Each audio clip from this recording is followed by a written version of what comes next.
Hello students, how are you all? I hope you are all okay. आज मैं आपको Hindi grammar का first chapter explain कर रही हूँ। चैप्टर का नाम है भाषा, लिपि और व्याकरण। फर्स्ट टॉपिक है भाषा। भाषा क्या है? भाषा वह साधन है जिसके द्वारा सभी प्रकार के विचारों एवं भावों का आदान प्रदान स्पष्ट रूप से किया जा सकता है। या हम इसकी एक और डेफिनेशन जो बहुत ईजी है उसको भी हम समझ सकते हैं। मन के भावों तथा विचारों के आदान प्रदान के माध्यम को हम भाषा कहते हैं। ठीक है। भाषा के दो रूप होते हैं। मुख्य रूप से भाषा के दो रूप होते हैं, मौखिक और लिखित। मौखिक का मतलब ये होता है जो उस भाषा में हम अपनी बात बोलकर दूसरों को पहुंचाते हैं।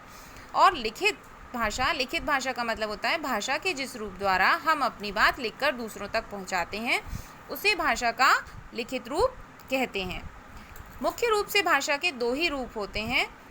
सांकेतिक रूप भी होता है जो कि हम सड़कों पर देखते हैं, जहाँ डायरेक्शन बने हुए होते हैं, arrow, up arrow, down arrow, left arrow, right arrow, सीधा जाइए, लेफ़्ट उल्टा जाइए, दाएं जाइए, बाएं जाइए, परंतु इसको भी अब लिखित भाषा में ही शामिल कर लिया गया है। नेक्स्ट टॉपिक है हमारा मातृभाषा क्या होती है। मातृभाषा वह भाषा होती है जो एक बच्चा जन्म के पश्चात सबसे पहले अपने माँ और परिवार से सुनकर सीखता है, उसे हम क्या कहते हैं? मातृभाषा। मातृभाषा मीन्स माँ की भाषा। वह भाषा जो बच्चा अपनी माँ से या अपने परिवार से सीखता है। जैसे कोई बच्चा पंजाबी है जो पंजाबी परिवार का है तो उसकी मातृभाषा पंजाबी हो जाएगी। नेक्स्ट टॉपिक है हमारा बोली। बोली किसे कहते हैं?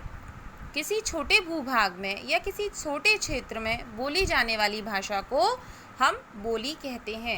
हर 10 किलोमीटर पर चलने पर बोली बदल जाती है। इसका मतलब अगर हम किसी जगह पर रह रहे हैं और वहाँ से 10 किलोमीटर आगे बढ़ेंगे तो वहाँ पर बोली चेंज हो जाएगी। ठीक है। नेक्स्ट टॉपिक है हमारा लिपि। लिपि है मौखिक ध्वनियों को लिखने के लिए जिन चिन्हों को निर्धारित किया गया है वे चिन्ह लिपि कहलाते हैं। हमारी भाषा हिंदी है। हिंदी की लिपि क्या है? देवनागरी। अंग्रेजी की लिपि है रोमन। उर्दू की लिपि है फारसी और पंजाबी की लिपि है गुरमुखी। नेक्स्ट टॉपिक है हमारा भारत की राजभाषा। सबसे पहले तो आप ये जानिए कि भारत की राजभाषा क्या है। भारत की राजभाषा हिंदी है। राजभाषा का क्या मतलब होता है, क्या आप लोग ये जानते हैं? और अगर नहीं जानते तो मैं बताती हूँ। राजभाषा का मतलब होता है राजकीय कामकाज की भाषा। हिंदी हमारी राजभाषा है। 14 सितंबर 1949 को हिंदी को भारत की राजभाषा का दर्जा दिया गया। मतलब 14 सितंबर 1949 को हिंदी को भारत की राजभाषा बनाया गया। इसीलिए हम 14 सितंबर को हिंदी दिवस मनाते हैं। या हम ऐसा भी कर सकते हैं कि हिंदी दिवस कब मनाते हैं, तो हम 14 सितंबर को हिंदी दिवस मनाते हैं।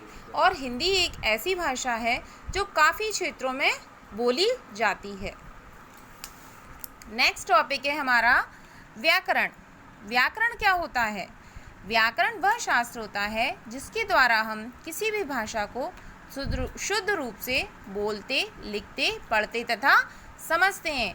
अर्थात इसका मतलब ये है कि व्याकरण के द्वारा ही हम किसी भी भाषा को शुद्ध रूप से पढ़ सकते हैं, बोल सकते हैं, लिख सकते हैं तथा समझ सकते हैं। व्याकरण के मुख्य रूप से 3 अंग या विभाग होते हैं: वर्ण, शब्द और वाक्य। ओके, आज का टॉपिक यहीं ख़त्म होता है।